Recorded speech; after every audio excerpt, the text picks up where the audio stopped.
This is breaking news. Governor Ned Lamont is giving an update on efforts to provide tax relief to Connecticut residents. Let's go to it now. By the way, Rakucha is actually my favorite beer, and I'm proud to say it is brewed right here in Bloomfield. So I do look forward in working with yourself, Tony, and the governor as we work on some shared interests for Bloomfield and the community at large and the state. Bloomfield has some exciting things coming your way, sir. So I look forward to speaking with you more about it. Earlier this year, the governor rolled out his legislative proposals, including some interesting tax cuts, and I'm eager to learn more about it and how it can benefit a town such as Bloomfield.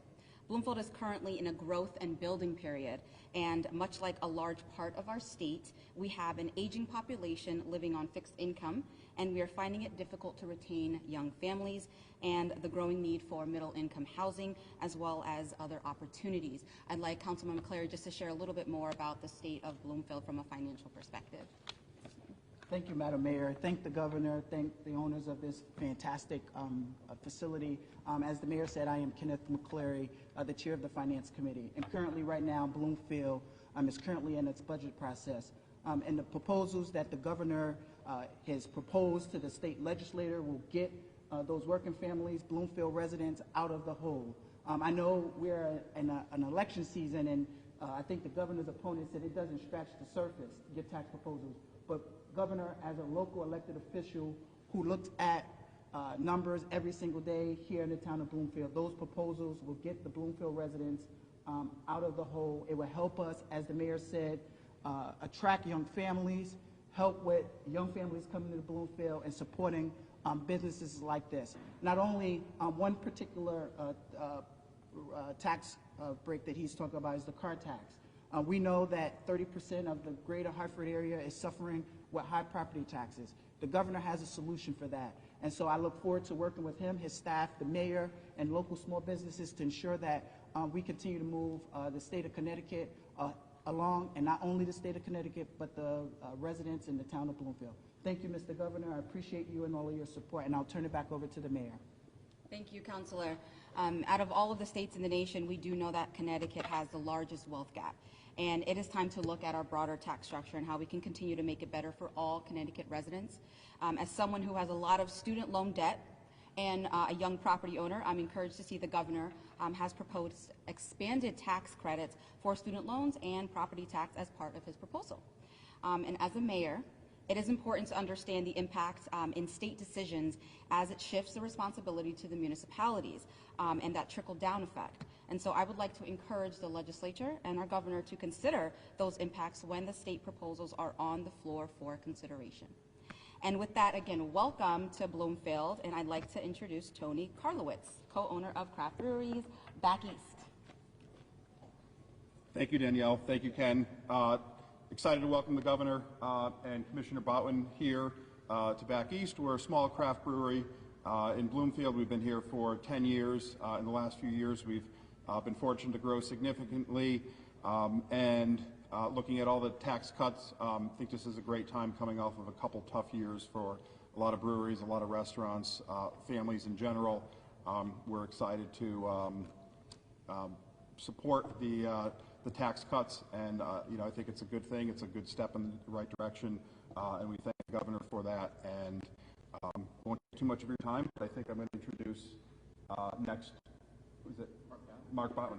Yes. Thanks, Tony. Thank you. Yeah, absolutely. Thank you very much, Tony, and congratulations on this beautiful facility. But the best thing I heard back there when we had the tour of this great facility was the Great American Beer Festival. The governor and I will be attending that this year in Denver to do our due diligence and ensure that. And Mayor Wong, thank you for having us here again as we're in the great town of Bloomfield. So as mentioned already, we're here to talk about really three key critical tax breaks that we're proposing for our residents. The first one is a break on your car taxes. As the governor says all the time, and he understands and feels the pain of our residents and our businesses, those property taxes grind on regardless of COVID, regardless of wars, recession, inflation, whatever the case may be, you have to pay your property taxes. So to the extent, in a recent study in the state legislature I just presented, showed that the property tax is probably the worst tax that our residents have to pay. So to the extent that we're able to provide immediate relief for our residents is absolutely critical. Secondly, we're also providing relief for our retirees, and we often hear about people are leaving, going to other states, not wanting to stay in Connecticut. Now you'll be able to not pay taxes on your 401k or your pension. That's also a huge benefit of retaining our seniors, making sure that they're comfortable and safe and they're allowed to age in place here in the great state of Connecticut. So we're excited for the Great American Beer Festival, for Tony and what he's got going on here. Also for the fact that we're going to provide, and this governor is going to provide immediate tax relief for our residents. It's a huge, huge benefit for all of us.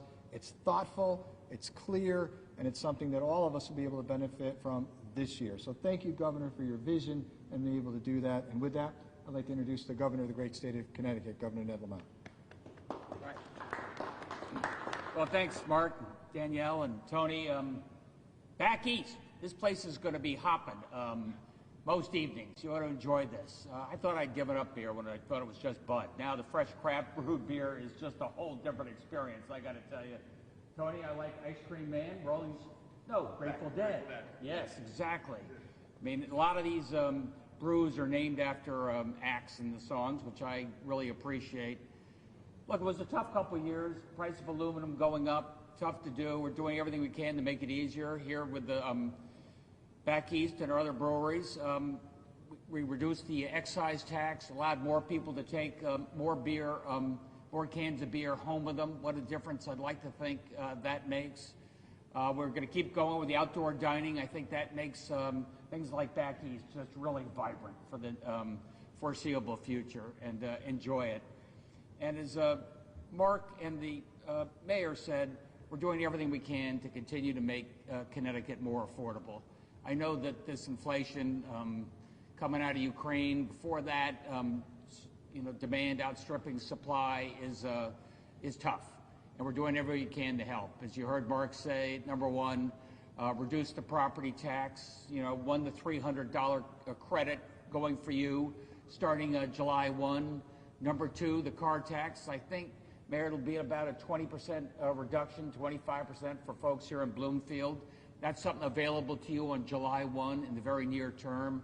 And leading up to that date, when we have the significant tax cuts, the legislature today, in their wisdom, will be voting for a 25-cent cut in the gas tax, something you'll be able to take advantage of within a week now through July 1, until we get those other tax cuts in place. I'll tell you that property tax is really important to me. It's a relentless tax. It's a tough tax. You pay it in good times and bad, and we're doing everything we can to make that a little more affordable, especially for our folks on fixed incomes. As Mark Boughton said, in addition, I hope the legislature will eliminate the income tax on pensions and 401ks. Again, making it easier for folks on a fixed income to stay right here in Connecticut. You can go visit Florida, but you want to come back and watch your grandchildren grow up. We're making that, just a little bit easier for you. And one last tax you ought to be aware of, Tony, is somebody comes, takes a job here, they graduate from a Connecticut college. If you start forgiving their student loan, we'll give you a credit up to $5,000 a year, and for loan reduction. We're doing that, Mark and I. Number one, I want every college graduate, every graduate here in Connecticut to know that we want you to stay right here. There's an advantage to staying in Connecticut, because more likely small business will be forgiving your student loan. And by the way, businesses, hire here in Connecticut, because we're making it worth your while. Anyway, these are all of our efforts to continue to hold down costs, make Connecticut more affordable, and making sure you have a few extra dollars in your pocket so you can come to back east on a Saturday night. Thanks, everybody. Thank you. On-topic questions? One question. Senator Austin said last week, I think, during the Appropriations Committee meeting, the proposal for car taxes apply to 77% of cars. That's accurate. What about, how is that distributed? I mean, I'm not clear how that proposal is distributed, so what would be up to 23%, but not how the vote got be? Are they commercial vehicles? No, we include commercial vehicles too. So generally speaking, there are communities with significantly higher mill rates than even Bloomfield. Bloomfield's about 37, I think, roughly. 36, okay. So they'll see a property tax cut on their vehicles, but you have other communities, Hartford, Waterbury, other places, that have significantly higher mill rates, and they'll see a substantial.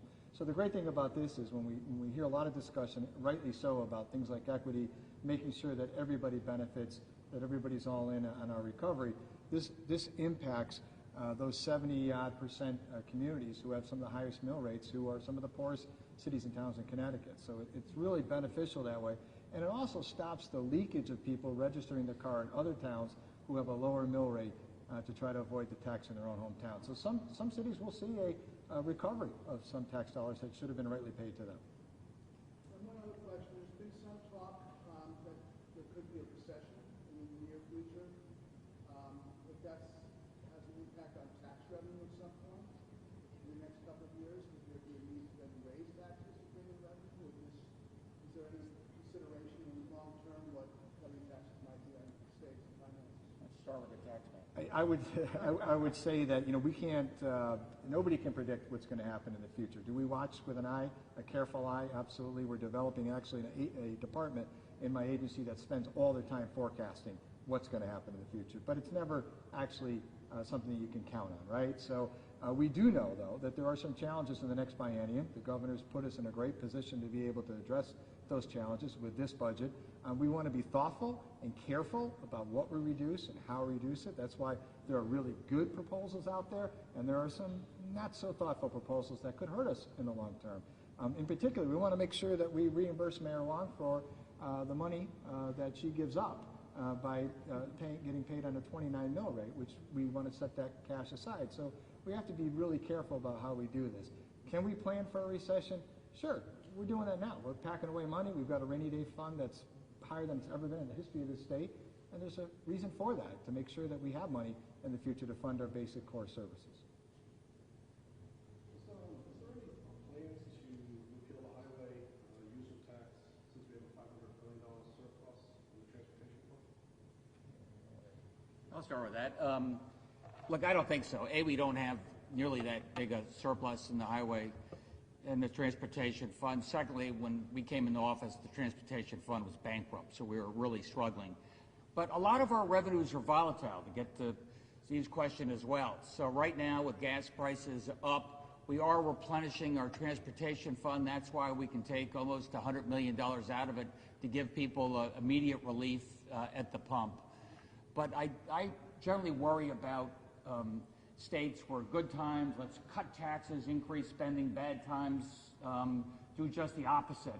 I think what a lot of small businesses want, I came out of that world as well, is some consistency. And if we're going to cut taxes, make sure we do it in a reliable way. It doesn't mean you have to jack them up again in 3 years. And that's just what we're trying to work with the legislature right now. Is there any reason for the gas tax for diesel not being included? Because so much of that is related to out-of-state truckers that are just barreling their way through the state. I like to give tax cuts to folks here in Connecticut, not out-of-staters. And secondly, look, I'd love to eliminate all these taxes, but I still have to make sure we have a transportation fund that is solvent and gives us the ability to continue to rebuild our roads and bridges.